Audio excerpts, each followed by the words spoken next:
कृष्णवर्णं कृष्णा कृष्ण कृष्ण शाङ्गपङ्गश्च पार्षदम् यज्ञे सङ्कीर्तनं प्राये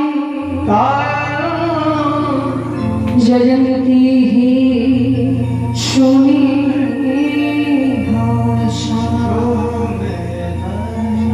जयन्ती शोमेधाशा जयन्ती शोमेधाशा।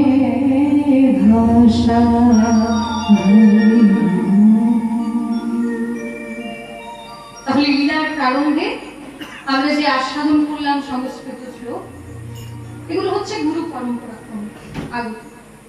আসুন আজকে আমরা যে লীলা আস্বাদন করব সেই লীলাটি হচ্ছে নৌকা বিলাস লীলা।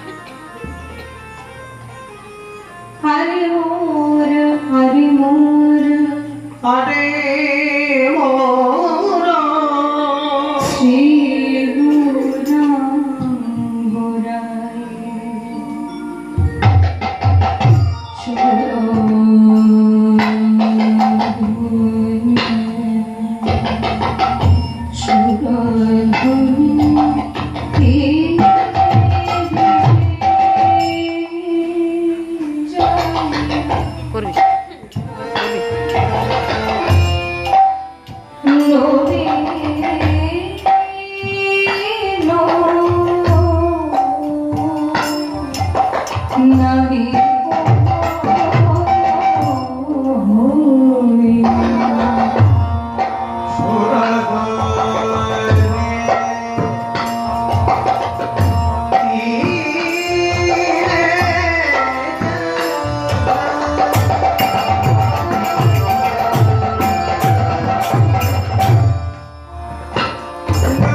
हरेर नाम हरेर नाम हरे राम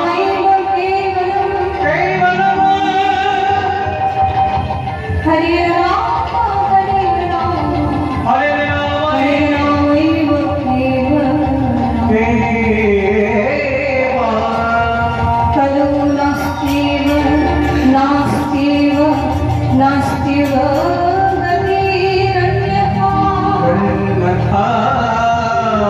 नास्तिव नास्तिव नास्तिव गतिरन्यथा।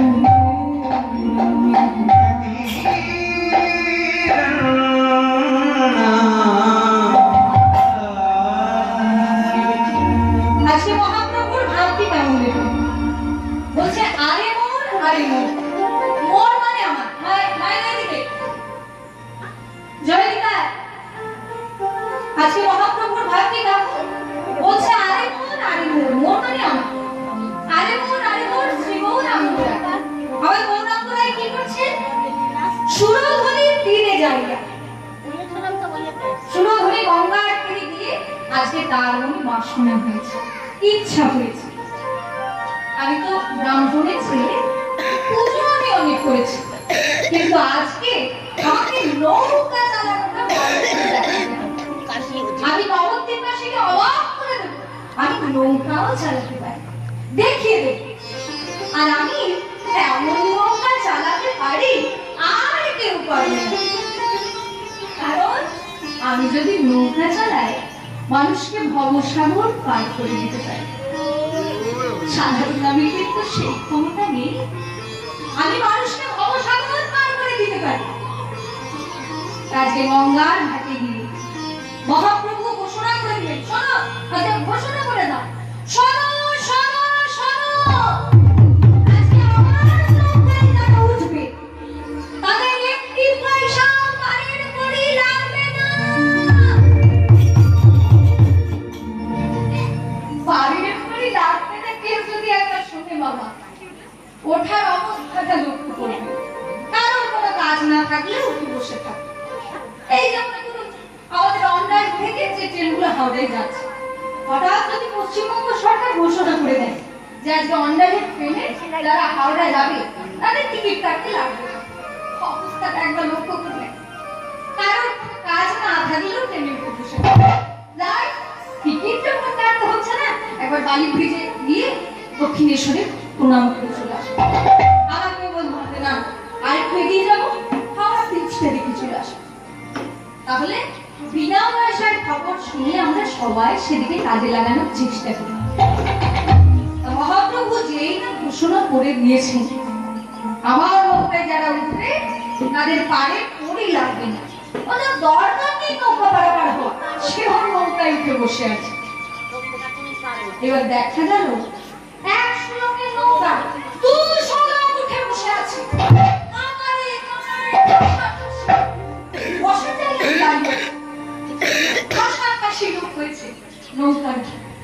এমন সময় মহাপ্রভু শুরু করলেন কীর্তন। মহাপ্রভু বললেন আমার নৌকাতে এমনি এমনি যাবে না, কীর্তনে যত আনন্দ হবে নৌকা তত ভালো চলবে। ভজ রাধা কৃষ্ণ গোপাল কৃষ্ণ